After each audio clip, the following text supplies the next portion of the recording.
Voici une autre bonne raison de réduire sa consommation de sucre.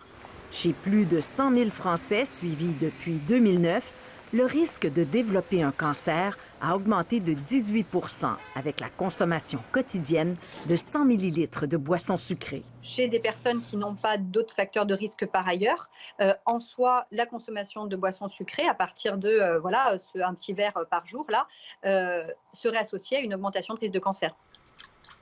Même le petit verre de jus frais est au banc des accusés. Le problème, ce sont les sucres liquides, parce que lorsque vous consommez un fruit, la présence de fibres, la présence de polyphénol, la présence de toutes sortes d'autres molécules qu'il y a dans le fruit ralentit l'absorption des sucres libres, alors que quand vous consommez un jus de fruit, l'aspect liquide fait que la montée de la glycémie est plus rapide.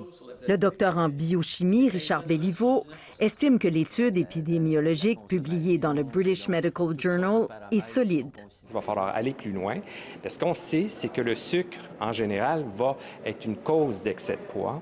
Et l'excès de poids, lui, est une cause confirmée, justement, de risque de cancer. Aujourd'hui, la science est plus forte, les études sont libres d'intérêt.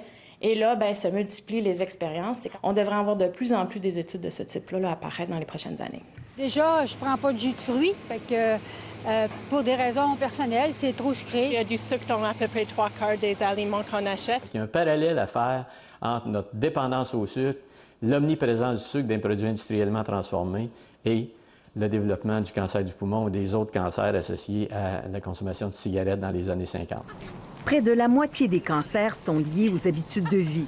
Donc, ils pourraient être évités en faisant plus d'activité physique, en cessant de fumer et en mangeant mieux.